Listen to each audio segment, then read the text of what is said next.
Okay, hi everyone. Here is my portfolio profile.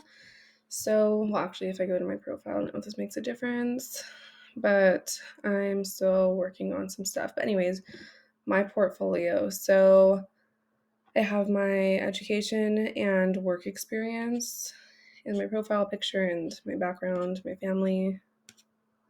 I have some skills right here. I just said designing and teaching SEL guidance lessons, advocacy, collaboration and consultation, writing and teamwork for now. My resume is uploaded, so if I click on this little bar, there is my updated resume. So I took into consideration the recommendations that people made and followed a lot of it too. Yeah, that's my updated resume.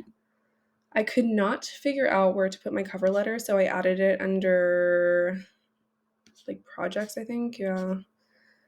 And then here is my updated cover letter. So there's that. And then if I click out, starting with my projects, so I kind of have a lot of projects. This first one is a case analysis. So I was looking through it, but at the bottom, I just put this assignment required me to choose a case and analyze the case. I chose a case where 8 students committed suicide in 1 year. This PowerPoint includes a description of the problem, why it's an ethical dilemma, personal values and morals, and potential courses of actions and their possible consequences. This project made me more aware of an ethical issues that I may be dealing with as a school counselor. So then if we go back up, scroll through, I'm doing this quickly, so it's not like 5 minutes long, but so there's my first project. My second one is an ethical paper. And this was about testifying in court as a school counselor, which I thought was actually really interesting. So this paper dove into the possibility of testifying in court as a school counselor. Although it may be uncommon, school counselors are often asked to testify in court because they know intimate information. I came up with a scenario and how I would address the situation should it be or should it ever arise. And this was for, I think, my legal and ethical class. So just going through. Next, this was an in-service assignment about students in poverty that I created. I actually really was proud of this one. And this is an in-service assignment on students in poverty, which included data from a school I would substitute teaching at. I added in nationwide data to compare statistics.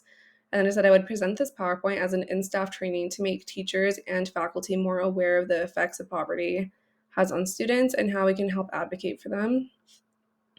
And then just scrolling through. Yeah. Next one. This was a needs assessment on improving school climate, which I thought was kind of interesting and cool.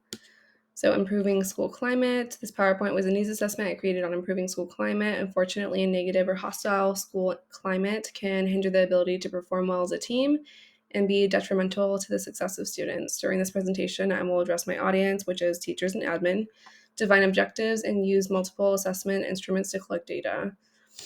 And then it goes through the entire presentation. I have a lot of presentations that I've actually felt like I put a lot of work into.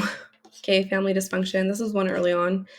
This presentation is on family dysfunction. First, I go over national data, the definition of family dysfunction, the impact it has on students, and possible interventions and recommendations. So, national data. What is family dysfunction? The impact it has on students, interventions, how students can be part of the solution, conclusion and recommendations, and then references. And then this last one, switching it up, I have a healthy body image. This is a proactive program. I designed this proactive program based on healthy body image. Having worked in all levels of the K through 12 education setting, I've been made aware that at an early age, students begin to feel self-conscious or just feel conscious. As a future counselor, I would love to implement a district-wide workshop on healthy body image. So this is like a brochure that I created.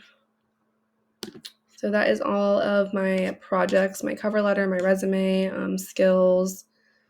The only thing I have not done is made connections, like followed people. But other than that, I will be able to add some volunteer work in let's see, like a week actually.